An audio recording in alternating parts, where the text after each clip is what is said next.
Oke, teman-teman mahasiswa Universitas Mercu Buana dan juga teman-teman dari luar Mercu Buana, tadi sudah disampaikan dari Mas Indra ya, banyak sekali yang dibahas mengenai design thinking. Tadi juga sempat dicontohkan. Tadi siapa yang jawabannya benar? Siapa yang jawabannya benar? Oke, kali ini saya akan membahas mengenai validasi ide bisnis. Coba kita akan langsung saja kita buka slide-nya. Saya sudah buat. Oke, dari judulnya kita lihat ya. Judulnya adalah bisnisku berawal dari masalah calon customerku. Oke. Jadi kita akan memulai bisnis memulai dari masalah calon customerku. Jadi bukan masalah kita. Boleh kita masuk ke dalam, tapi masalah customerku yang harus kita selesaikan. Nah, calon customer ini yang harus kita betul-betul lihat, yang akhirnya nanti kita berikan solusi dari masalahnya. Oke, kira-kira itu yang akan kita bahas. Semoga menarik. Wah, ini saya jadi agak serak nih ya. Oke, teman-teman semuanya. Oh ya, ini saya. Coba saya perkenalkan diri. Saya kebetulan di Mercu Buana adalah kepala pengembangan kewirausahaan saat ini. Kemudian saya juga diminta membantu di Kementerian Pendidikan dan Kebudayaan ya saat ini. Kalau dulu namanya Kemenristek Dikti. Saya juga pengembang program kewirausahaan di sana. Mungkin kalau pernah dengar ada namanya kompetisi bisnis mahasiswa Indonesia, saya ada di sana. Saya tim pengembang, ada lagi akselerasi bisnis, saya ada di sana. Saya juga seorang pengusaha dan kebetulan saya juga dosen kewirausahaan. Ini sepintas mengenai saya. Nanti mungkin sesi lain atau boleh lihat di profil saya, terlihat nanti di Instagram saya juga ada. Oke, sebelum kita lanjut, saya punya cerita lama sebenarnya. Tapi cerita lama ini menurut saya bagus sebagai contoh. Ya. Oke, kita lihat. Ada yang pernah melihat ini? Pernah menggunakan Facebook? Yakin sudah pernah menggunakan Facebook? Ada yang MySpace? Ada yang pernah menggunakan MySpace? Saya sih nggak yakin ya, itu zamannya saya waktu itu. Oke, saya mau lihat adalah bagaimana pertarungan antara Facebook dan MySpace. Ini cerita lama, tapi tujuannya saya ingin memberikan secara gamblang kepada Anda agar Anda langsung paham. Jadi tanpa analoginya nggak jauh-jauh, nggak muter-muter, langsung paham. Begitu ya. Kita lihat di sini. Oke, nggak bisa diklik. Bisa ternyata. Tadi ada yang sabotase. Oke, kita lihat. Saya kecilkan foto saya dulu. Saya kecilkan aja. Nah, oke ya. Biar nggak kelihatan. Oke, di sini. Ini adalah market share-nya Facebook dan MySpace. Lihat. Juni tahun 2005. Oke, 2005 udah lahir ya? Sudah. Pastilah. 2005 kita lihat nih. Tahun 2005 mulai perjalanan Facebook, mulai perjalanan MySpace. Oke, ini ada MySpace. MySpace gambarnya yang warna merah, Facebook yang warna biru. Oke. Kita start dari sini, 2005, Juni 2005. MySpace yang bekerja adalah para ahli. Jadi dikumpulkanlah para ahli untuk berpikir membuat MySpace. Para ahli ini berpikir mencari kira-kira membuat satu program apa yang bagus, yang sangat fenomenal dan yakin akan nanti akan banyak orang yang menggunakan. Oke, MySpace kuncinya adalah MySpace dikerjakan sama orang-orang yang hebat gitu ya, orang-orang yang pintar, orang-orang yang punya dana yang tinggi. Jadi mulai dengan besar, punya perusahaan yang besar, punya gedung yang besar. Itu yang dilakukan MySpace waktu itu. Oke. Kemudian MySpace ini membuatlah satu aplikasi namanya MySpace. Oke, bagi teman-teman yang kira-kira umur tahun 2005 itu umurnya ya mungkin setelah lulus SMA kali ya, kuliah atau bekerja mulai kenal namanya MySpace. Saya termasuk pengguna MySpace waktu itu. Oke, kita lihat dari Facebook sekarang. Facebook mulai dikerjakan oleh siapa? Berapa orang? 2 orang. Oke, dikerjakan oleh 2 orang yang tidak punya resource yang besar, tidak punya anggaran besar, bahkan nggak punya tempat yang besar, ya benar-benar nggak ada. Tapi dimulai, kemudian dijalankan saja. Oke, dijalankan tadinya hanya di departemen saja, kalau di sini di jurusan kali ya. Jadi seorang anak kampus dijalankan di jurusan saja. Oke, jurusan ternyata responnya bagus. Karena apa? Si Facebook ini tujuannya adalah mempertemukan teman-teman. Itu aja. Jadi biar teman-temannya bisa cerita, oh ini teman saya, ini teman saya. Jadi satu komunitas saja.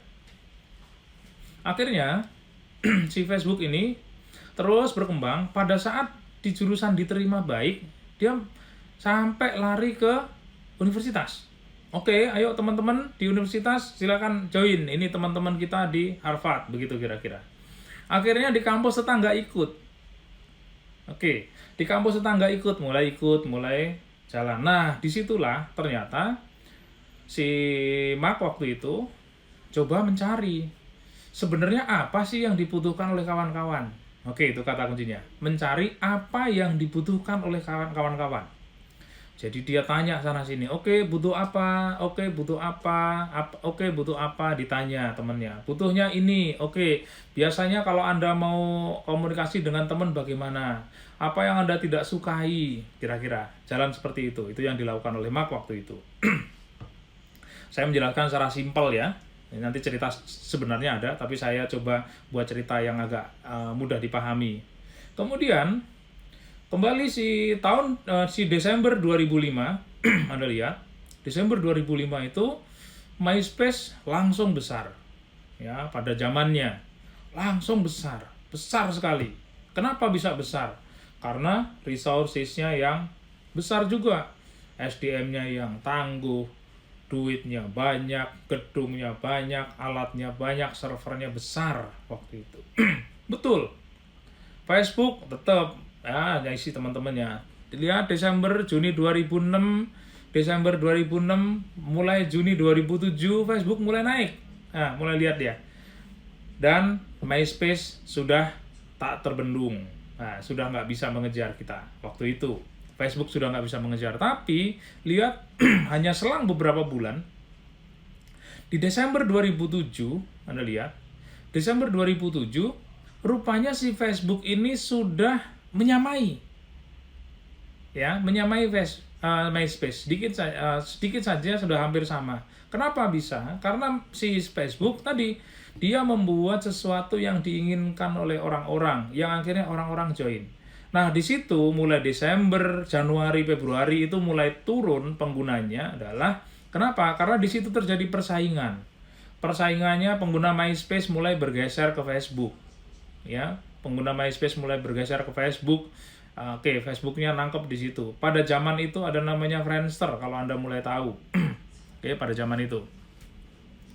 Kemudian lihat di Desember 2008, 1 tahun kemudian, MySpace mulai turun. Ya, MySpace mulai turun. MySpace tetap dikerjakan sama para ahli, tetap dikerjakan. Facebook sudah mulai masuklah orang-orang ahli. Sampai terus jalan, akhirnya sampai sekarang, sampai mungkin 2010, 2011, Facebook tak terbendung dan MySpace tenggelam. Oke, apa yang kita lihat dari sini? Yang kita lihat dari sini adalah Facebook mempekerjakan atau membuat sesuatu yang diinginkan oleh pelanggan atau calon pelanggannya. MySpace, dia pekerja, isinya para ahli yang membangun dengan infrastruktur yang besar di awal. Oke, ini salah satu mistake saja sebagai contoh besar. Anda pasti sudah bisa membedakan sekarang secara besar bagaimana kedua perusahaan ini saling beradu. Oke, saya akan lanjutkan ke sini. Nah, kita lihat nih, ada entrepreneur mistakes yang pasti atau mungkin Anda sudah tahu, tapi nggak salah kalau kita coba rilis. Oke, kita lihat di sini.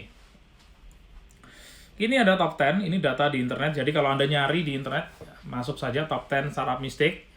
Ya, kita contohkan. Yang pertama nih, ada building something nobody want. Ternyata ini yang mungkin dilakukan oleh MySpace waktu itu, membuat sesuatu yang bagus-bagus yang dipikirkan sendiri oleh para ahli. Mungkin surveinya ke calon customer-nya kurang. Ya akhirnya yang dibuat ya benar diinginkan, tapi tidak diinginkan oleh rata-rata calon customer. Nah, yang dilakukan Facebook adalah membangun satu jasa atau satu produk yang dia diinginkan oleh customer. Jadi dia membangun apa yang diinginkan oleh customer. Nah, itu yang biasanya menjadi kesalahan kita. Dan kalau berdasarkan survei ini dari Rulon ini mengatakan bahwa sampai 36% itu bisa gagal. Jadi kalau gara-gara Anda membuat sesuatu yang tidak diinginkan. Sayangnya, ya ini para mahasiswa, sayangnya kadang mulai berbisnis membuat sesuatu yang menurut dia baik. Menurut si pembuatnya baik. Kalau saya misalnya wirausahanya, saya membuat, wah ini bagus, ini menurut saya bagus, tapi saya nggak cek, nggak uji. Bagaimana sih pelanggan mau nggak dengan produk saya? Begitu kira-kira. Contoh lah yang paling gampang, kalau kita misalnya bikin kuliner kali ya yang gampang, ayam goreng misalnya. Oke, ini ayam goreng ini enak. Oh, enak sekali menurut saya. Pada saat saya jual ternyata belum tentu orang itu mau, karena enaknya menurut saya, bukan menurut pelanggannya. Oke, ini dan lain-lain saya nggak akan ulas panjang kali, tapi ada hiring poor, ada lack of focus, ada fail, termasuk ada juga besar-besaran nih, spending too much money. Anda lihat di 8. Kita baru mulai sudah berbicara, oke, kita harus membutuhkan dana sekian miliar. Jangan dulu, mulailah dari kecil. Kenapa harus mulai dari kecil? Karena kita nggak bisa. Saya kasih contoh, misalnya. Oke, kita saat menentukan calon atau market kita, calon pelanggan kita. Kita mengatakan, Pak, jadi produk ini, Pak, ini bisa diterima di seluruh Indonesia, Pak. Dan seluruh Indonesia butuh, Pak. Oke lah, Indonesia terlalu besar. Jawa, Pak. Ini seluruh Jawa akan butuh, Pak, produk saya ini. Oke. Betul lah, dengan resource yang Anda punya, Anda mengatakan bahwa produk ini akan laku dan banyak akan orang beli di Jawa. Oke, ternyata tim marketingnya sukses. Nah, tim marketingnya sukses. Nah, pada saat tim marketingnya sukses, apa yang terjadi? Tim marketingnya ini tiba-tiba di hari yang sama ada pesanan, misalnya ayam goreng, tiba-tiba ada pesanan 1000 potong ayam goreng di hari yang sama dan minta dikirim saat itu juga. Apa yang terjadi? Yang terjadi adalah bisnis Anda hancur. Kenapa bisa hancur? Karena apa? Anda tidak bisa memenuhi kebutuhan 1000 pesanan yang datang sehari dan harus mengirim ke seluruh Jawa. Oke, itu salah satu masalahnya. Oke ya, teman-teman, bisa dipahami. Saya akan coba lanjut. Oke, di sini yang kita kritisi. Building something nobody want. Nah, kita sudah membangun sesuatu tapi tidak ada orang yang menginginkan. Jangan terjadi itu. Ingat ya, saya ingatkan kembali, pada saat membuat sesuatu, jangan yang mengatakan baik adalah Anda, tapi yang mengatakan baik adalah calon customer Anda. Itu yang harus diingat. Oke, kita lihat nih tahapan dalam membangun bisnis. Oke, saya minimize saja gambar saya. Oke, tahapan membangun bisnis. Ada 3 tahapan. Yang pertama adalah Anda harus mulai. Jadi kalau Anda ingin menjadi pebisnis, Anda ingin jadi pengusaha, jangan hanya ingin. Bahkan dikatakan proposal atau ide bisnis yang paling baik adalah yang bisa dijalankan. Dan sekarang jalan. Itulah yang paling baik. Sebaik-baiknya ide, sehebat-hebatnya ide, kalau nggak jalan, ya nggak baik. Begitu kira-kira. Kenapa kok nggak baik, Pak? Buktinya si penemu ide nggak berani menjalankan. Berarti idenya masih nggak baik, masih harus terus diperbaiki. Begitu kira-kira. Oke, kalau Anda ingin membangun bisnis, pertama adalah mulailah berbisnis saat ini. Join the game. Anda gabung. Kalau misalnya Anda di permainan, Anda misalnya main bola, atau Anda main badminton, Anda daftar. Saya mau menjadi peserta. Daftar dulu. Oke, kalau sudah daftar, jalankan. Mulai latihan. Nah, kalau Anda berbisnis, ya mulai dijalankan. Mulai dipikirin. Bahan bakunya dari mana? Alat bantunya perlu apa enggak? Orang yang kerja ada apa enggak? Apa harus dikerjakan sendiri misalnya? Oke, kalau memang itu yang dilakukan, jalankan sekarang. Itu yang pertama. Start the business atau join the game. Oke, teman-teman yang ada di sini, siapa yang sudah start the business? Kalau Anda belum memulai bisnis, mulailah dari sekarang. Oke, start the business. Mulai dari sekarang untuk memulai bisnis apa saja. Tapi tunggu, saya akan memberikan satu kunci, apa sih yang layak untuk menjadi bisnis saya. Oke, yang kedua, setelah kita mulai the bisnis, biasanya bisnis itu akan jalan, akan berkembang, nanti biasa kita sebut adalah run the business. Bisnisnya sudah jalan. Ini kita mengatakan sudah memenangkan gamenya, win the game. Jadi ibaratnya bisnisnya sudah besar, asetnya sudah miliaran rupiah, sudah di atas 20 miliar, begitu sudah jalan. Jadi kalau kita sudah mulai, nanti kita akan ketemu bisnis yang besar. Kalau kita nggak pernah mulai, yakin Anda nggak akan bisnisnya besar, karena nggak pernah mulai. Ya, bagi sekarang yang pengen punya bisnis yang besar, silahkan mulai. Ya, dan nanti Anda akan menangkan pertarungan dalam bisnis ini. Oke, kemudian yang terakhir adalah grow the business. Ini adalah roll the game. Roll the game itu contohnya gini. Kalau Anda beli minuman, misalnya, belinya apa? Pasti beli Aqua. Bahkan sampai di pinggir jalan, beli Aqua. Walaupun dikasihnya mungkin yang lain. Sudah mulai ikut-ikut. Oke, yang paling fenomenal adalah yang besar kali, iPhone. Nah, ada gadget, ada iPhone. iPhone mulai dikenalkan iPhone 10 waktu itu ya. iPhone 10 yang punya poni. Nah, pada saat iPhone 10 dikeluarkan dengan poni, apa yang terjadi? Yang lain ngikut. Jadi seolah-olah si Apple ini pada saat membuat satu produk, kayaknya diikuti sama yang lain. Jadi kayak menciptakan rule yang akhirnya mulai ikut. Dan itu banyak terjadi. Ya. Dan ini tapi harus bisa bertahan, harus bisa terus berinovasi. Kalau tidak, ya kan mungkin akan bermasalah. Oke, next saya contohkan di iPhone. Apa sih yang dilakukan iPhone di akhir-akhir ini? Sepele. Di saat pandemi, di saat pandemi sekarang ini, pengguna iPhone, yang biasanya, iPhone 10 ke atas, yang biasanya membukanya pakai face recognize, ya, pakai wajah. Kemudian sekarang mau nggak mau kita dipaksa menggunakan apa? Kita menggunakan masker. Akhirnya apa yang terjadi? Kita sangat kesulitan. Saya salah satu pengguna merindukan yang lama, yang pakai finger. Oke. Tapi saya lihat berita hari ini, rupanya Apple membuat pembaruan.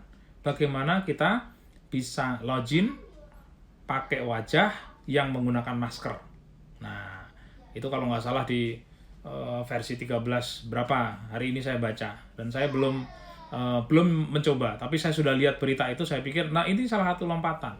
Lompatannya apa? Itu yang diinginkan oleh pengguna. Jadi para pengguna iPhone mengatakan, saya butuh itu. Kemudian itulah yang dilakukan. Ya ini, dan saya yakin nanti para